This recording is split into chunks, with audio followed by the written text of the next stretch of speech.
So you've made it to week 37 of pregnancy. You are officially in the home stretch, and let me tell you, things are about to get very, very real and so exciting. Think of this as your friendly, empowering guide through this final countdown. And first things first, just look at this. This amazing 3D ultrasound gives us a little peek at who all this preparation is really for. Every single change, every new feeling, it's all bringing you closer to meeting this little person. All right, so here's our game plan. First, we're going to dive into how your body is gearing up. Then we'll talk about that famous, or maybe infamous, nesting instinct. After that, we'll see what final touches your baby is making, and we'll wrap it all up with some real-world tips for the big day. Okay, let's jump right in. First up, your body.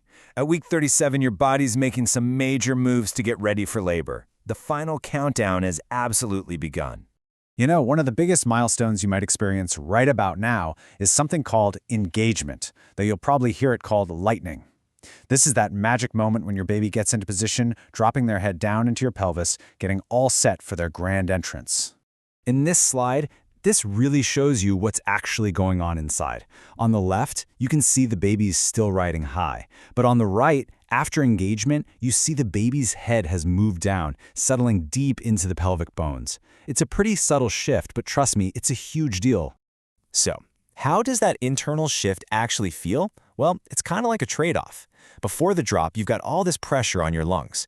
It might even be hard to take a really deep breath. But after your baby drops, that pressure is gone. You can breathe again. The catch? Well, all that pressure has a new home, right on top of your bladder.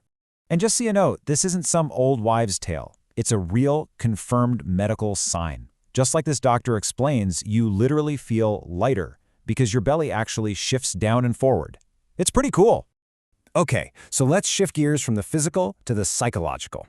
While your body is doing all this prep work, your mind is totally getting in on the action too. That's right, we're talking about the powerful nesting instinct. Have you had that sudden, totally uncontrollable urge to clean out every closet and alphabetize the spice rack? Yep, that's nesting. It's this deep, primitive instinct to get your nest safe and ready for your new baby. So if you find yourself scrubbing the baseboards at 2 a.m., just know you are in very good company. And hey, if you're looking for a way to channel all that nesting energy, here's a really fun idea. Make a plaster cast of your belly. It's such a cool way to create a unique keepsake. And it has a secret bonus. It forces you to actually sit down and rest while the plaster dries. It's a win-win. All right, we've talked a lot about you. Now let's zoom in a little bit and see what your baby has been up to while they put the absolute finishing touches on their development. I mean, just look at this incredible detail. By week 37, your baby's ears are completely formed. They can hear you and they can even recognize familiar sounds. Your voice, your partner's voice, the sound of your own heartbeat. Those are the sounds that are going to comfort them once they're out in the world.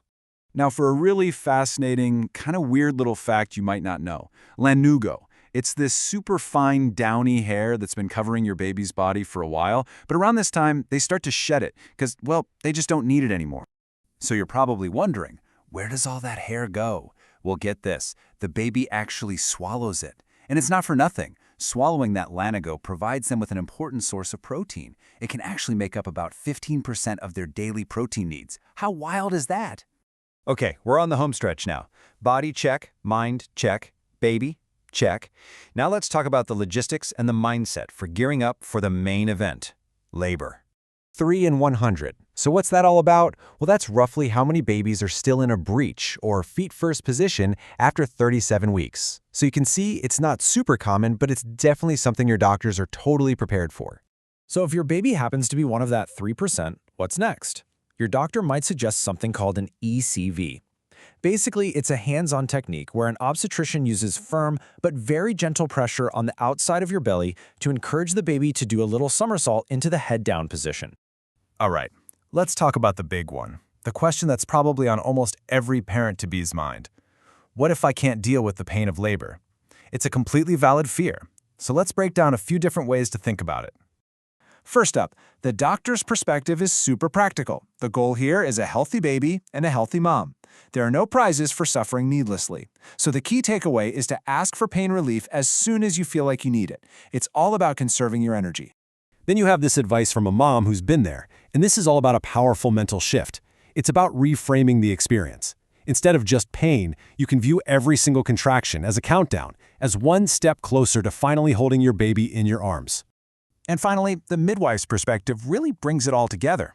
It's a two-part strategy. Part 1, preparation is key. Learn about labor, learn your coping techniques. And Part 2, be your own best advocate. Know your limits, and have the confidence to ask for what you need when you need it. Okay, with those big questions out of the way, let's get practical.